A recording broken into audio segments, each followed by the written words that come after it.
بسم اللہ الرحمن الرحیم۔ قرآن پاک میں ماں باپ دونوں کے ساتھ حسن سلوک کرنے کی بہت بار تاکید کی گئی ہے، لیکن خصوصیت کے ساتھ ماں جو اولاد کو پیدا کرنے میں وہ جو دکھ اٹھاتی ہے اور جو کٹھنائیاں وہ جھیلتی ہے، اس کا نقشہ قرآن پاک میں بڑے ہی اثر انگیز انداز میں کھینچا گیا ہے، اور نہایت خوبی کے ساتھ اللہ تعالیٰ نے انسان کو ایموشنلی، نفسیاتی طور پہ انسان کو وہ تکلیفوں کا نقشہ کھینچ کے بتایا ہے کہ انسان کو پتہ چلے کہ اس کی جان نثار ماں نے باپ کے مقابلہ میں کس طرح اس کی خدمت کی، اور کس طرح اس کی بچپن میں اس کے ساتھ راتوں کی اپنی نیندیں قربان کی۔ تو اس وجہ سے باپ کے مقابلے میں اس کی ماں جو ہے وہ اس کے خدمت اور سلوک کی زیادہ مستحق ہے۔ اللہ تعالیٰ قرآن پاک سورہ احقاف میں فرماتا ہے وَوَصَّيْنَا الْإِنسَانَ بِوَالِدَيْهِ إِحْسَانًا حَمَلَتْهُ أُمُّهُ كُرْهًا وَوَضَعَتْهُ كُرْهًا وَحَمْلُهُ وَفِصَالُهُ 30 شهرًا۔ اور ہم نے انسان کو ماں باپ کے ساتھ بھلائی کرنے کی تاکید کی۔ اس کی ماں نے تکلیف اٹھا اٹھا کر اسے پیٹ میں لیے پھری، اور تکلیف ہی سے جنا، اور پیٹ میں اٹھانے اور دودھ پلانے کی یہ تکلیف دہ مدت 2.5 سال ہے۔ تو اس وجہ سے اللہ تعالیٰ نے اور ہمارے دین نے ماں کے ساتھ خصوصاً بہت زیادہ احسان کا معاملہ کرنے کا حکم دیا ہے، اور ماں کی خدمت کا خصوصی خیال رکھنا چاہیے، کیونکہ مائیں ویسے بھی طبعاً کمزور اور حساس ہوتی ہیں۔ ایک تو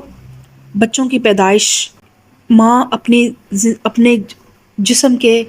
تقریباً سارے اس کے جتنے بھی وائٹامنز ہوتے ہیں، جتنے منرلز ہوتے ہیں، جتنی کیلشیمز ہوتی ہیں، وہ سارا اس کی انرجی اس کے بچوں کو پیدا کرنے اور ان کو دودھ پلانے میں بہت زیادہ اس کی انرجی وہ اپنے جسم سے اپنے بچوں کو پالتی ہے۔ تو اس وجہ سے وہ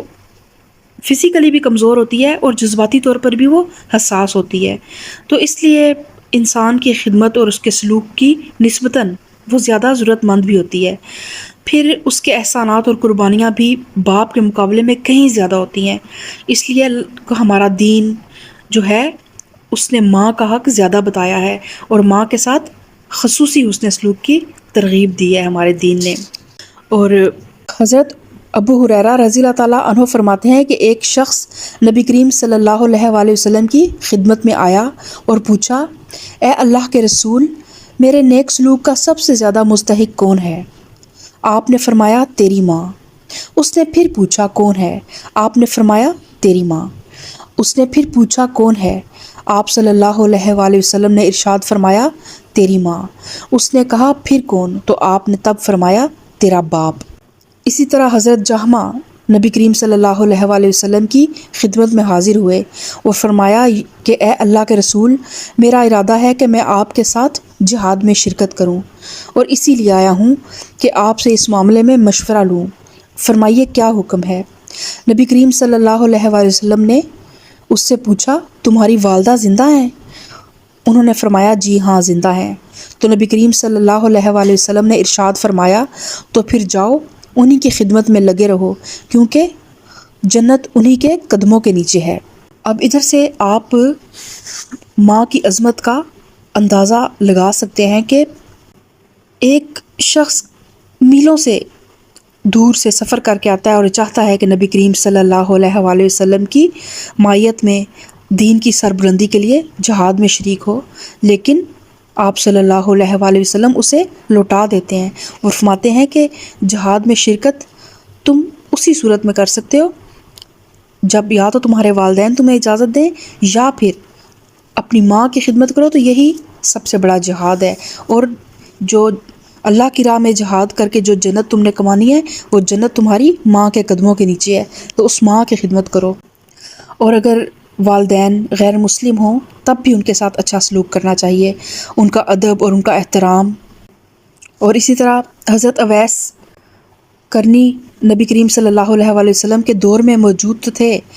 مگر آپ صلی اللہ علیہ وآلہ وسلم سے ملاقات کا شرف حاصل نہ کر سکے،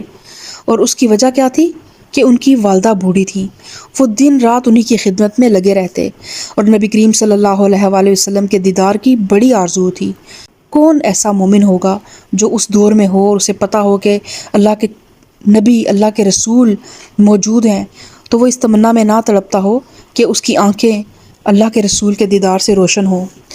لیکن حضرت اویس کرنی بھی جو ہیں، ان کے دل میں بہت طلب تھی، بہت تڑپ تھی کہ وہ آپ صلی اللہ علیہ وآلہ وسلم سے ملنے آئیں، لیکن نبی کریم صلی اللہ علیہ وآلہ وسلم نے منع فرمایا، اور فریضہ حج ادا کرنے میں بھی ان کی بڑی دلی آرزو تھی، لیکن جب تک ان کی والدہ حیات رہیں ان کی تنہائی کے خیال سے حج نہیں کیا، اور ان کی وفات کے بعد ہی یہ آرزو پوری ہو سکی۔ اور شاید یہی وجہ ہے کہ آج بھی ہر شخص جو ہے وہ اویس کرنی کے نام سے واقف ہے، اور ان کا، حالانکہ وہ آپ صلی اللہ علیہ وآلہ وسلم کا دیدار نہیں کر سکے اپنی آنکھوں سے، لیکن اس کے باوجود ہر شخص اویس کرنی کے آپ صلی اللہ علیہ وآلہ وسلم سے عشق اور محبت کی گواہی بھی دیتا ہے، اور ان کے لیے ہمارے دل میں ایک احترام بھی ہے۔ اور والدین اگر غیر مسلم ہوں تو بھی ان کے ساتھ بہترین سلوک کرنا چاہیے، ان کا ادب اور احترام اور ان کی خدمت برابر کرتے رہنا چاہیے، لیکن اگر وہ شرک کا حکم دیں یا اللہ کے رسول اور اللہ کی نافرمانی کا حکم دیں تو پھر ان کی اطاعت سے انکار کر دینا چاہیے، اور ان کی بات بالکل نہیں ماننی چاہیے۔ اللہ تعالیٰ سورہ لقمان میں فرماتا ہے کہ اگر ماں باپ دباؤ ڈالیں کہ میرے ساتھ کسی کو شریک بناؤ جس کا تمہیں کوئی علم نہیں ہے، تو ہرگز ان کا کہنا نہ مانو اور دنیا میں ان کے ساتھ نیک برتاؤ کرتے رہو۔ اسی طرح حضرت اسماء جو حضرت عائشہ رضی اللہ تعالیٰ عنہ کی بہن تھی، وہ فرماتی ہیں کہ نبی کریم صلی اللہ علیہ وآلہ وسلم کے عہد مبارک میں میرے پاس میری والدہ آئیں، وہ اس وقت مشرکہ تھیں۔ میں نے نبی کریم صلی اللہ علیہ وسلم سے پوچھا کہ میرے پاس میری والدہ آئی ہیں اور وہ اسلام سے متنفر ہیں، کیا میں ان کے ساتھ اچھا سلوک کروں؟ آپ صلی اللہ علیہ وسلم نے فرمایا، ہاں، تم اپنی ماں کے ساتھ صلہ رحمی کرتی رہو۔ تو والدین جو بھی، اب دیکھ لیں غیر مسلم، کیونکہ مسلم غیر مسلم مذہب دین ایک اور چیز ہے، لیکن انسانیت کے ناطے ماں باپ جو ہیں ان کے ساتھ ہمارا ایک انسانیت کا رشتہ ہے۔ وہ بہرحال اگر وہ غیر مسلم بھی ہیں یا ان کا عقیدہ آپ کو لگتا ہے کہ آپ کے عقیدے سے مختلف ہے، کیونکہ آج کل ہم مسلمان ہو کر بھی عقیدوں میں بٹے ہوئے ہیں، گروہوں میں بٹے ہوئے ہیں، فرقہ بندیوں میں بٹے ہوئے ہیں۔ آج کے بچے اسی سوشل میڈیا کی وجہ سے الحمدللہ جہاں پہ اس کے نقصانات ہیں وہاں پہ اس کے فوائد یہ بھی ہیں کہ بچے بہرحال اللہ سے جڑ بھی رہے ہیں، اور ان کو تک صحیح ایک دین کی تعلیم پہنچ رہی ہے، اور وہ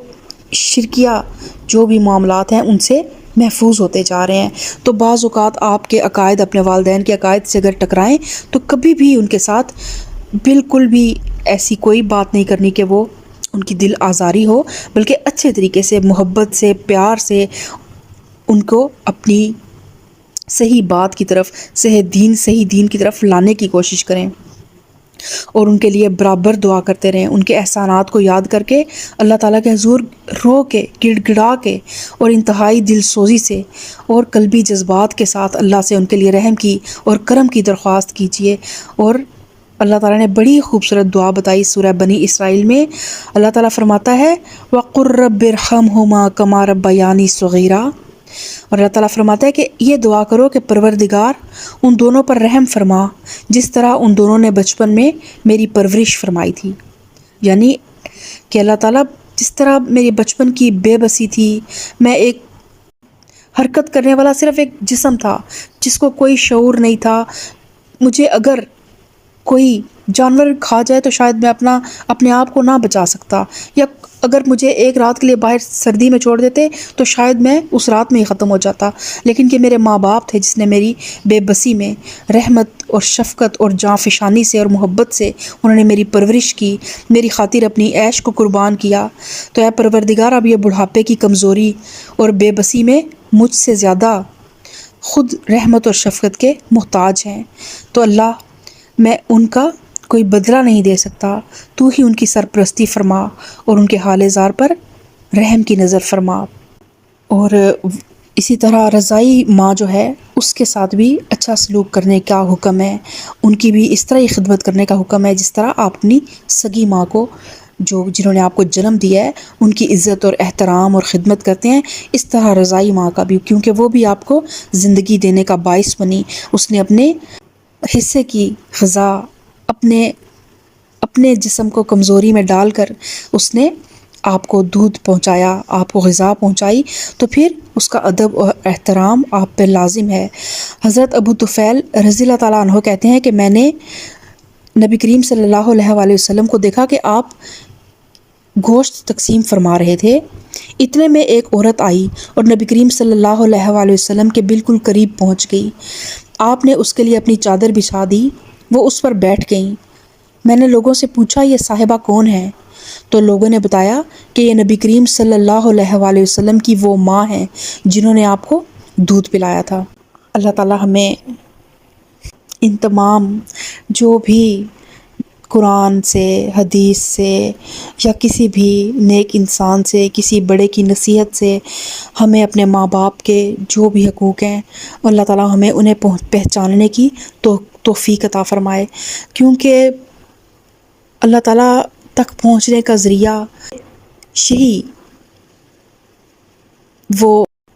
محسن ہے جو اللہ تعالیٰ نے اس دنیا میں ہمارے لیے بھیجے، اور جو ہماری زندگی کی پہلی سانس سے لے کے، بلکہ سانس تو بہت بعد میں آتی ہے، ابھی ہم ماں کے پیٹ میں ہوتے ہیں تو وہ ماں جب گرتی ہے نا تو وہ اپنے آپ کو نہیں بچاتی، وہ اس طرح سے گرنے کی کوشش کرتی ہے کہ اس کو اپنے جسم پہ، باقی جسم کے حصوں پہ چوٹ لگ جائے لیکن اس کے پیٹ پر کوئی چوٹ نہ لگے، تو اس کا وہ بچہ محفوظ رہے۔ اور کئی مائیں ایسی بھی ہیں جنہوں نے، جب ڈاکٹرز نے کہا کہ ماں یا بچے میں سے کوئی ایک بچ سکتا ہے تو ماں نے کہا کہ میرے بچے کو بچا لیں، تو یہ قربانی صرف ماں کی ذات ہی دے سکتی ہے۔ تو اللہ تعالیٰ ہمیں اپنی ماں کی حقوق ادا کرنے کی توفیق عطا فرمائے، ان کا حق پہچاننے کی توفیق عطا فرمائے، اور ان کے قدموں کے نیچے جو جنت ہے اللہ تعالیٰ ہمیں اس کا مستحق بنائے، آمین ثم آمین۔ ربی اوزینی ان اشکر نعمتک اللاتی انعمت علی وعلی والدی وان اعمل صالحا ترضاہ وادخلنی برحمتک فی عبادک الصالحین۔